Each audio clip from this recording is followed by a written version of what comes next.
जय हिंद दोस्तों। आज हम आपको बताएंगे अलंकार। आज का जो हमारा विषय है वो है अलंकार। आज हम अलंकार पर चर्चा करेंगे आपके साथ। अलंकार क्या होते हैं या अलंकार की परिभाषा क्या है। देखिए, काव्य की शोभा बढ़ाने वाले काव्य की शोभा बढ़ाने वाले कारकों को अलंकार कहा जाता है। जो काव्य की शोभा बढ़ा दें, ऐसे कारक जो काव्य की शोभा बढ़ा दें वो अलंकार कहलाते हैं।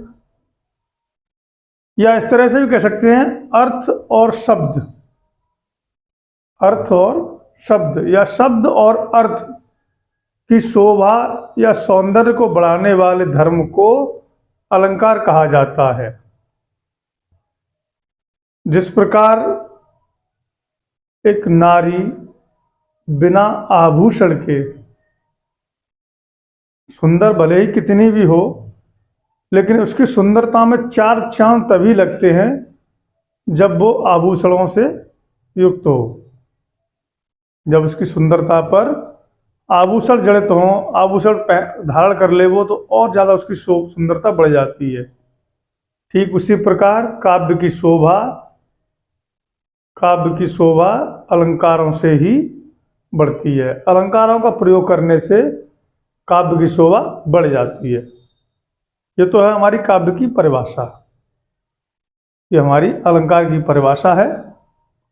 देखिए, मैं लिख देता हूं जिससे आपको सुविधा रहे। अलंकार की परिभाषा, हेडिंग हमारा परिभाषा।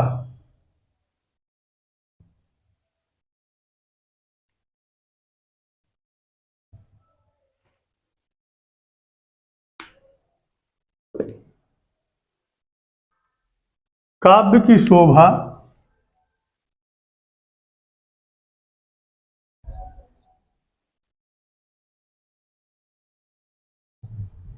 काव्य की शोभा बढ़ाने वाले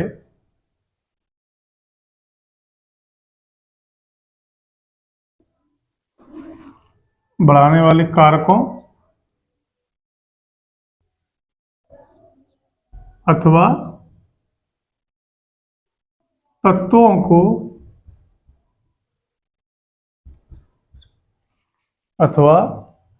को अलंकार कहा जाता है।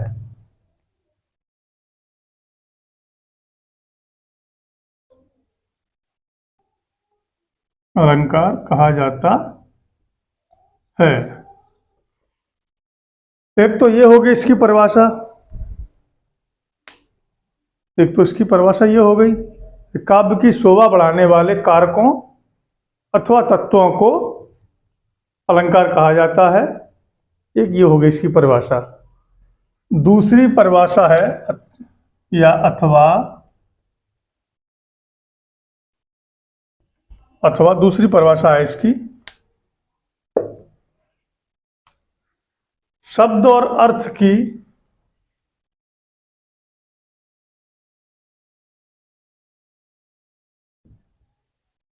शब्द और अर्थ की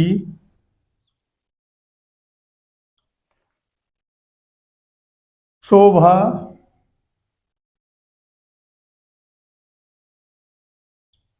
या सौंदर्य, शोभा या सौंदर्य बढ़ाने वाले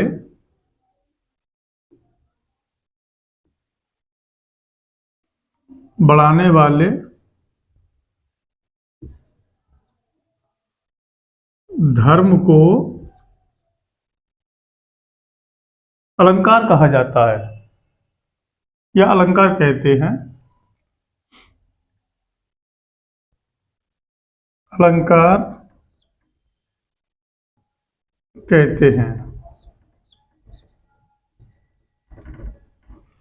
ये तो रहा भाई हमारा इसकी परिभाषा। क्या है अलंकार की परिभाषा? देखिए, दो परिभाषा दे दी हमने आपको। काव्य की शोभा बढ़ाने वाले कारकों अथवा तत्वों को अलंकार कहा जाता है। या तो आप इसको याद कर लें, आपको ये भी याद ना होती है तो इससे छोटी और है, एक और शॉर्ट है। शब्द और अर्थ की शोभा या सौंदर्य बढ़ाने वाले धर्म को अलंकार कहते हैं। अब देखिए, अब आपको है अलंकार के भेद। अलंकार के भेद हमारा अगला बिंदु है, या अगला हेडिंग है अलंकार के भेद।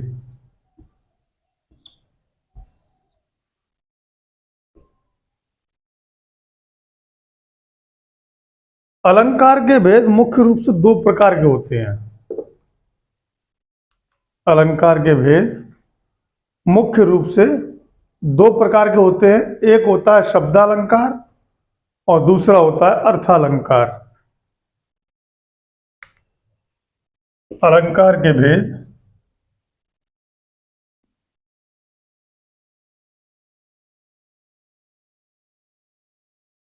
अलंकार के भेद मुख्य रूप से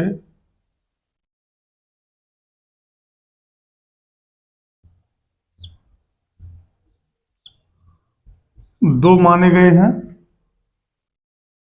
या मुख्य रूप से दो भेद होते हैं।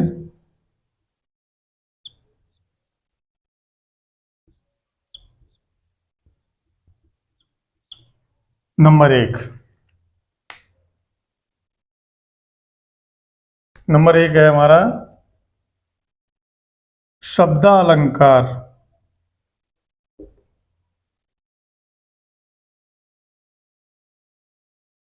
नंबर एक हमारा शब्दालंकार और नंबर दो है अर्थालंकार।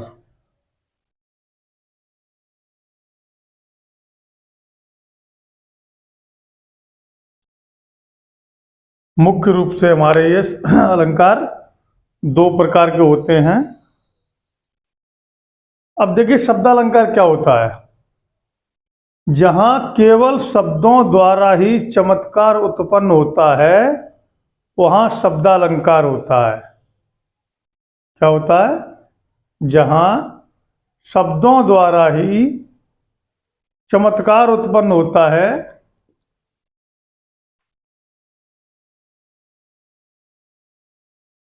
वहां शब्दालंकार होता है।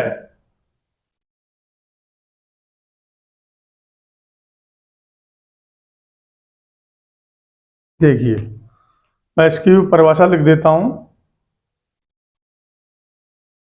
शब्दालंकार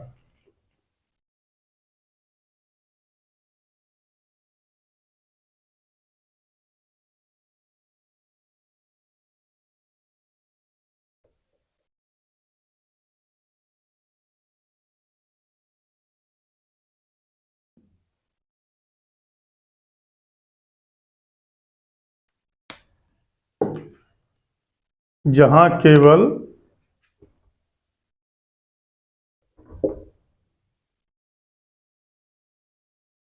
शब्दों द्वारा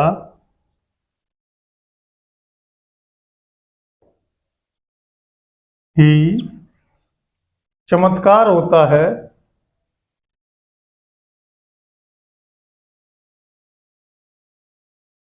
जहां केवल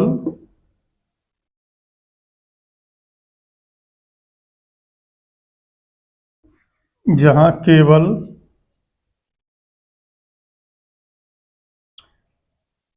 शब्दों द्वारा ही शब्दों द्वारा ही चमत्कार होता है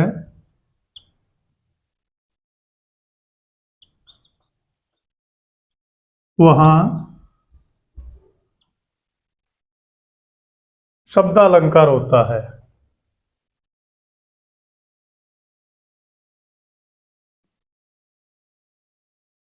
वहां शब्दालंकार होता है।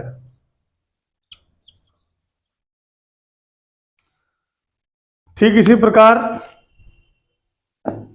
अर्थालंकार में अर्थ के कारण रमणीयता आती है तो वहाँ अर्थालंकार होता है। अब देखिए शब्दालंकार के भेद, अभी मैं आगे लिखता हूँ शब्दालंकार के भेद क्या होते हैं।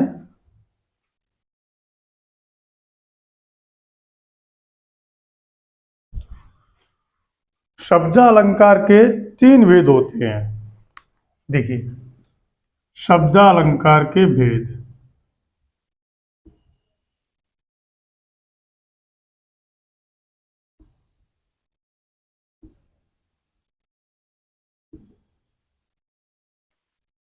पहला होता है इसका अनुप्रास अलंकार। क्या होता है पहला? अनुप्रास अलंकार।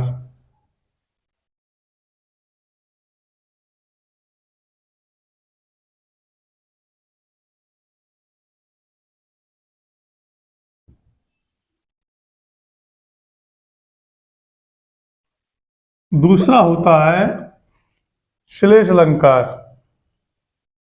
दूसरा होता है यमक अलंकार। क्रम से लिख देता है। और तीसरा इसका भेद होता है श्लेष अलंकार। श्लेष अलंकार। तो शब्दालंकार के भेद हुए तीन। कौन कौन से? एक अनुप्रास अलंकार, दूसरा यमक अलंकार, तीसरा श्लेष अलंकार। अब हम शुरुआत करते हैं यहां से। अलंकारों की शुरुआत हम यहां से करते हैं अनुप्रास अलंकार से। देखिए अनुप्रास अलंकार क्या है। अनुप्रास अलंकार,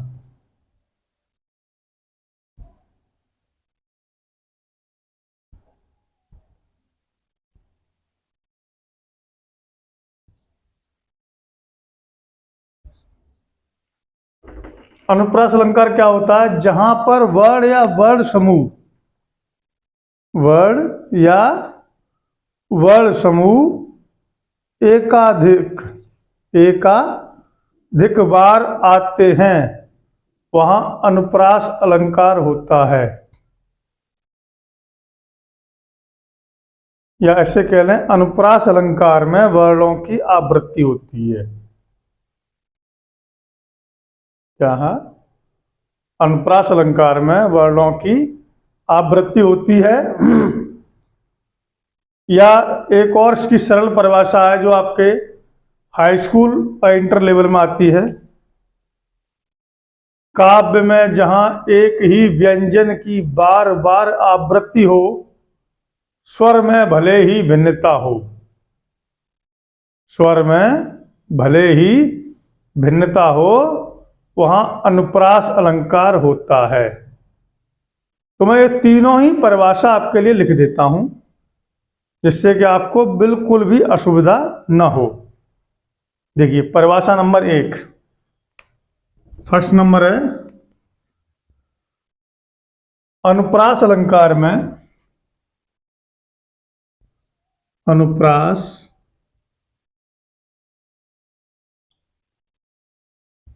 अलंकार में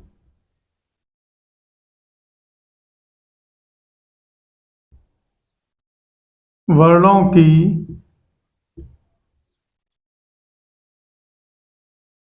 आवृत्ति होती है।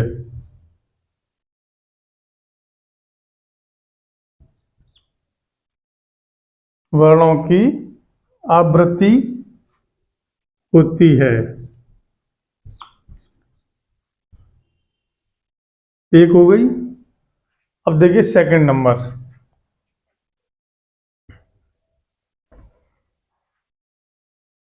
जहां पर वर्ण या जहां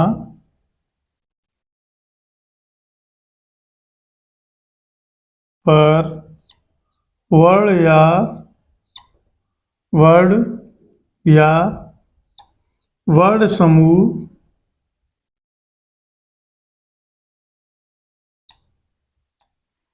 वर्ण या वर्ण समूह एकाधिक, एकाधिक देखो इसका विग्रह करके देखेंगे तो एक धन अधिक, एक से अधिक बार, एक से अधिक बार आते हैं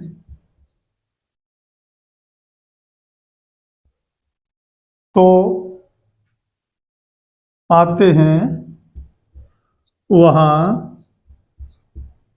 अनुप्रास अलंकार होता है।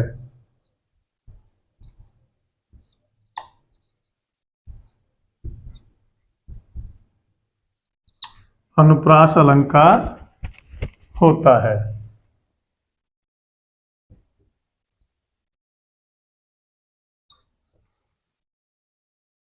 दो हो गई। अब देखिए थर्ड नंबर हमारी परिभाषा है।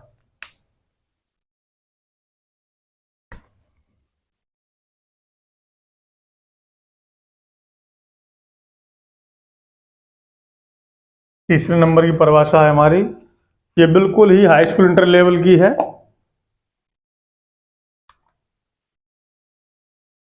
काव्य में जहां एक ही व्यंजन की आवृत्ति,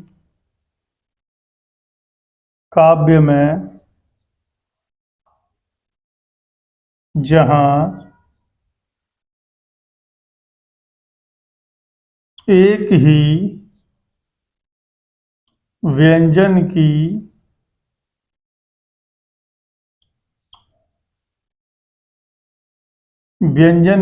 आवृत्ति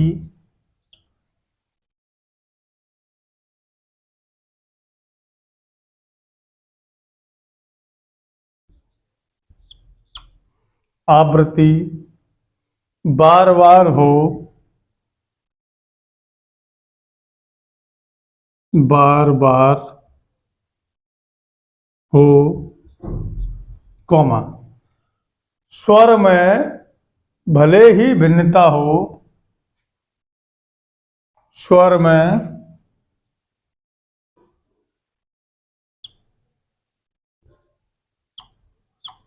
भले ही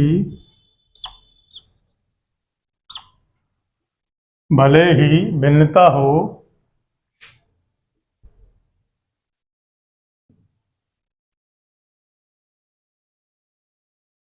भिन्नता हो,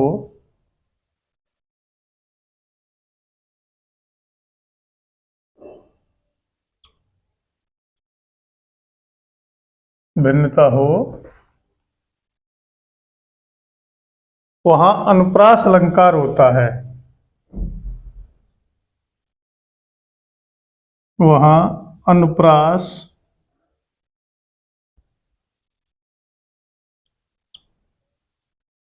अलंकार होता है।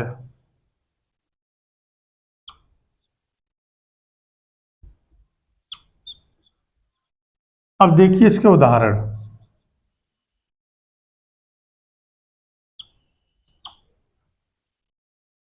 अब इसके उदाहरण मैं आपको बताऊंगा, तो उससे पहले आप एक बार इसकी परिभाषा फिर समझ लें। अनुप्रास अलंकार में वर्णों की आवृत्ति होती है, बार बार आते हैं।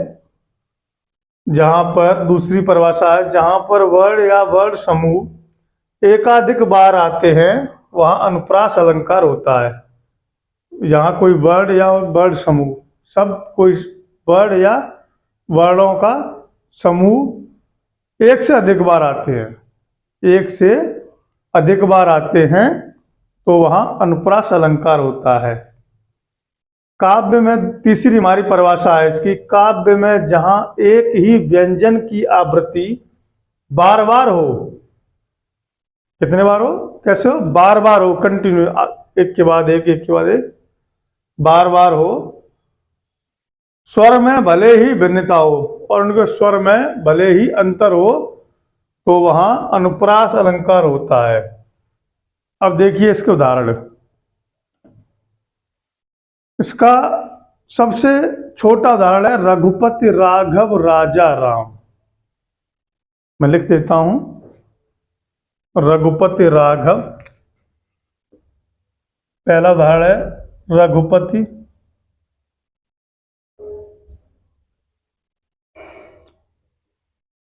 राघव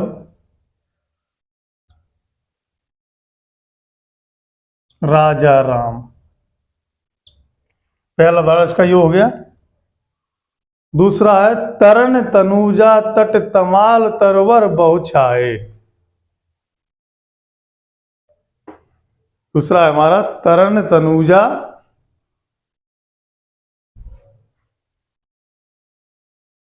सेकंड नंबर है हमारा तरन तनूजा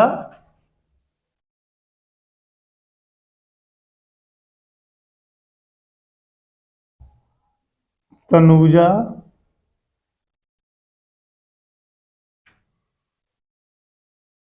तट तमाल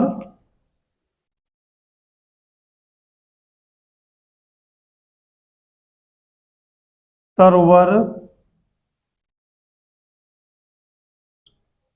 बहु छाए।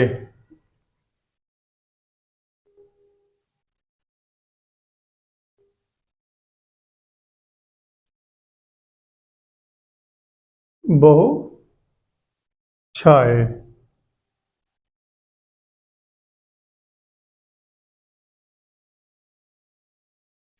अब देखिए ध्यान से पढ़िए इन दोनों दोहों को। देखे रघुपति राघव राजा राम।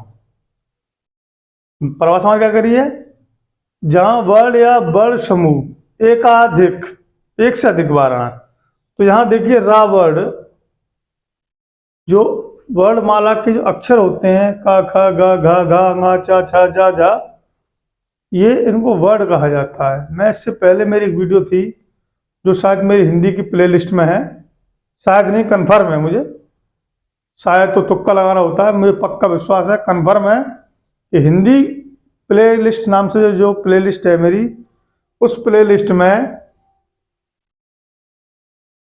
वर्णमाला की एक वीडियो है, से आप देखें और समझें।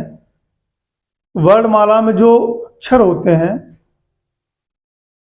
आ ई उ ऊ का खा ग घ घ, ये सभी अक्षरों को वर्ण कहा जाता है। वर्ण क्या होते हैं, उन वर्णों के संगठित सुव्यवस्थित क्रम को ही वर्णमाला कहा जाता है। अब देखिए यहाँ रा वर्ण है, यहाँ रा है, यहाँ रा है और यहाँ रा है, और हमारी परिभाषा करी एकाधिक बार या आवृत्ति। देखो इसमें करी आवृत्ति बार बार हो तो यहाँ हमारी रा वर्ण की आवृत्ति बार बार हो रही, रा वर्ण बार बार आवृत्ति बार बार आया है। रघुपति राघव राजा राम, चारों शब्दों में र आया है तो यहां हमारा अनुप्रास अलंकार होगा, होगा नहीं है, यहां हमारा अनुप्रास अलंकार है। ठीक इसी प्रकार तरन तनूजा तट तमाल तरवर बहु छाए, तो देखिए इसमें ता वर्ड की जो आवृत्ति हुई है कितने बार हुई है, 1 2 3 4 5, ता वर्ड हमारा बार बार आया है, इसलिए यहां पर भी अनुप्रास अलंकार ही है। अब देखिए अनुप्रास अलंकार के भेद, अब देखिए आप अनुप्रास अलंकार के भेद।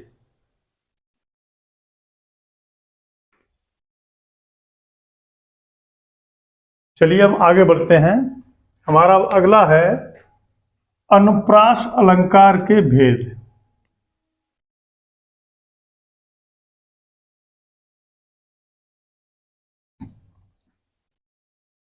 अनुप्रास अलंकार के भेद।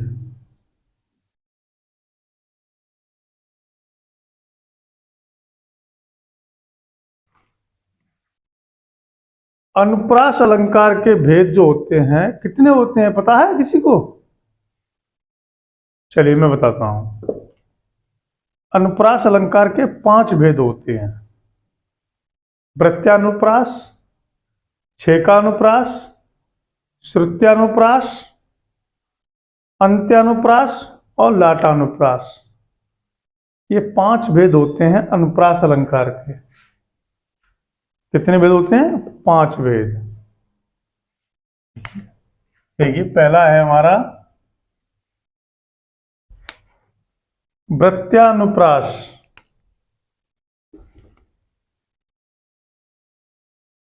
वृत्यानुप्रास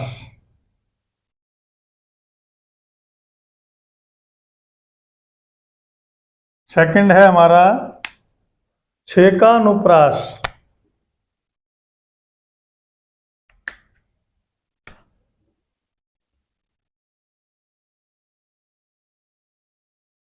छेकानुप्रास।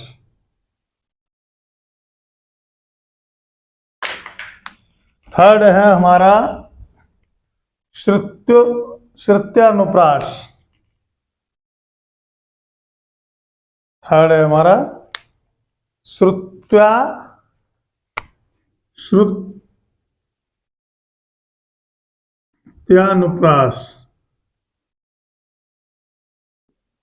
श्रुत्यानुप्रास। और फोर्थ है हमारा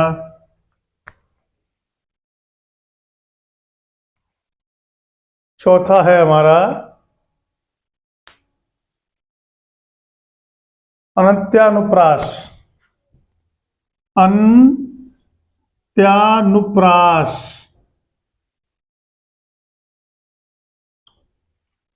वर्तनी बिल्कुल शुद्ध लिखनी चाहिए, अशुद्ध वर्तनी गलत मानी जाती है, इसलिए अंत्यानुप्रास।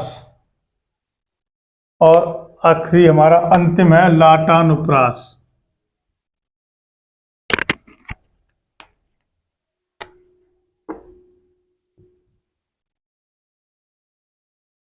लाटानुप्रास।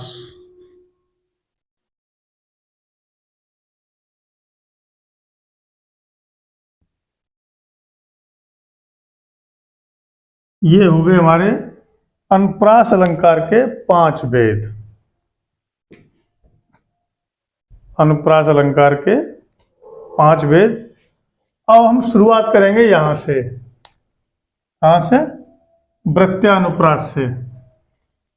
फर्स्ट पॉइंट है हमारा वृत्यानुप्रास।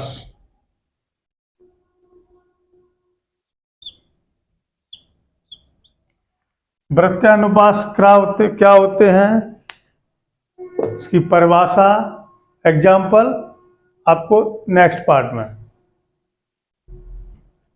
समय की थोड़ी वो है, नेक्स्ट पार्ट में आपको अनुप्रास अलंकार के सभी भेद और यमक अलंकार और श्लेष अलंकार सारे मैं एक ही बार में करा दूंगा नेक्स्ट पार्ट में। तब तक आप जुड़े रहें और पढ़ते रहें, अध्ययन को जारी रखें क्योंकि परीक्षाएं नज़दीक हैं। धन्यवाद।